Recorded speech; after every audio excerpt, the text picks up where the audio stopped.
Hai, hello, salam sejahtera Malaysia. Saudara-saudara yang saya amat hormati. Selepas nama Menteri Besar Kedah Muhammad Sanusi yang terlibat dengan kes hasutan. Nah, apa yang berlaku kepada Sanusi? Kalaulah beliau didapati bersalah. Adakah Panglima PN? Adakah bos besar PN Sanusi bakal hilang jawatan, bakal dipecat, bakal digugurkan, dan bakal digulingkan, dan sebagainya. Saudara-saudara, ada satu berita baik untuk Sanusi, Menteri Besar Kedah. Berita baik untuk Sanusi. Ada dua berita sebenarnya. Satu berita baik dan satu berita kurang baik untuk Sanusi. Malaysia kini dalam satu artikel, Sanusi dilepas, bebas dari pertuduhan menghasut.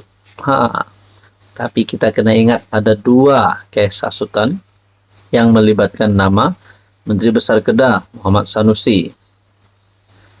Menteri Besar Kedah Muhammad Sanusi dilepaskan dan dibebaskan daripada pertuduhan menghasut dalam isu yang terkait dengan Sultan Selangor. Itu yang pertama.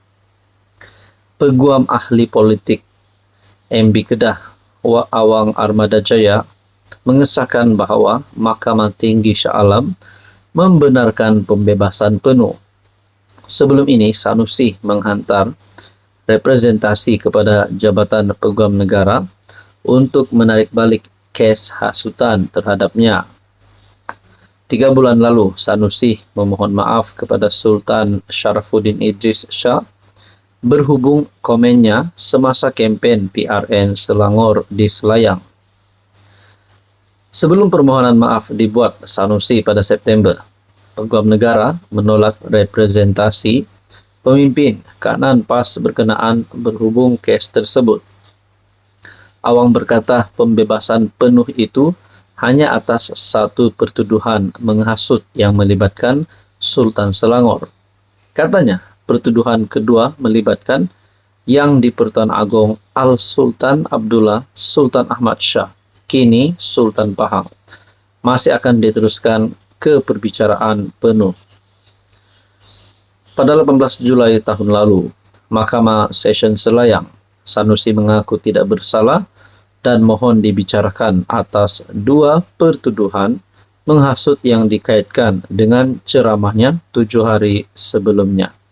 Jadi, saudara-saudara yang saya amat hormati, memang Sanusi dilepas, bebas dari pertuduhan menghasut.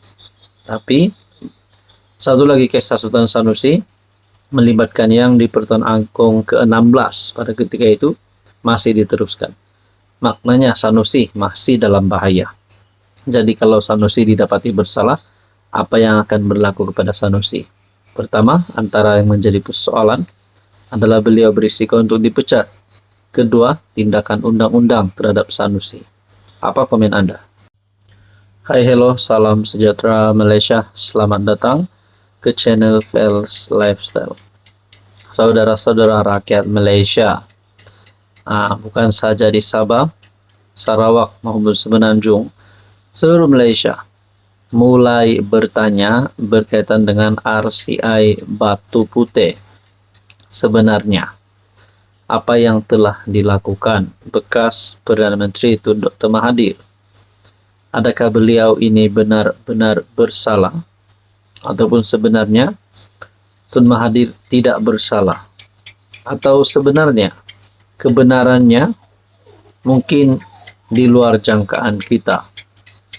Saudara-saudara, di dalam kes ataupun isu RCI Batu Putih siasatan ini, siapakah agak-agaknya pemimpin-pemimpin politik yang terlibat? Kerana disebutkan antara keputusan penting yang dibuat di dalam isu Pulau Batu Putih ini adalah melibatkan kerajaan pimpinan Tun Mahathir pada tahun 2018. Jadi bagaimana dengan menteri-menteri, pemimpin-pemimpin di dalam kabinet kerajaan pada ketika itu? Saudara-saudara, ada satu maklumat menarik daripada Syahabuddin Husin. Mohon mencadangkan apa kata seluruh kabinet 2018, termasuk isteri PMX juga, disiasat atas kehilangan batu putih. Soal tulisan ini daripada Syahabuddin. Pagi tadi, bertarik 10 Disember, pagi tadi bekas PM Tun Mahathir mengadakan sidang media berkaitan laporan Suruhanjaya Diraja atau RCI mengenai Pulau Batu Putih. Perkara pokok dan terpaling menjadi perbualan dalam laporan RCI itu ialah syor bahawa siasatan jenayah boleh dimulakan ke atas Tun Mahathir. Ia berikutan keputusan Jemaah Menteri yang diketuai Tun pada 2018 memutuskan untuk menarik balik rayuan bagi membatalkan keputusan ICJ pada 2008 yang memihak kepada Singapura. Menurut RCI, Tun Mahathir membuat keputusan sepihak untuk menghentikan semakan tersebut tanpa persetujuan kabinet dan hanya memberi taklimat kepada mereka tentang sebab berbuat demikian. Atas tindakan tersebut, Tun disyorkan disiasat mengikut Seksyen 415 dalam kurungan B Kanun Keseksaan dan boleh dihukum mengikut Seksyen 417 dan Seksyen 418 Kanun yang sama. Katanya, beliau tidak pernah membuat sebarang keputusan. Sebaliknya hanya memberi pendapat seperti yang tertera pada surat bertarik 21 Mei 2018. Di samping itu, kata bekas PM 2 kali itu, keputusan untuk tidak membuat rayuan adalah juga berdasarkan ketetapan kabinet yang turut dianggotai oleh timbalannya ketika itu, Dr. Wan Aziza Wan Ismail, yang juga istri PM sekarang, Anwar Ibrahim. Selain mengambil kira syor beberapa pihak termasuk pakar undang-undang antarabangsa, beliau mengingatkan bahawa kabinet pada masa itu turut dianggotai oleh pemimpin pelbagai parti komponen PH, antaranya Muhammad Sabu, Anthony Lok, Lim Guan Eng, Gobind Singh dan Zulkifli Ahmad. Mereka semua ini, kata Tun Mahathir, tidak pun pernah menyuarakan sebarang bantahan.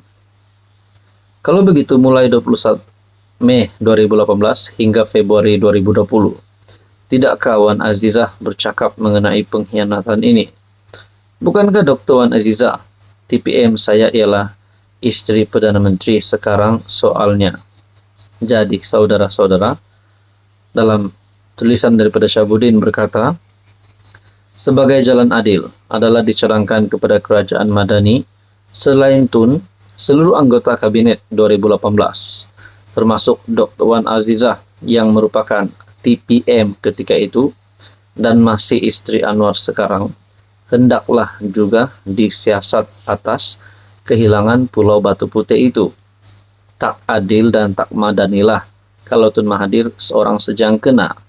Selain itu, dedakanlah sama isi kandungan 47 muka surat yang dipadamkan. Ini soal negara, takkan boleh main padam-padam begitu saja. Apa komen Anda?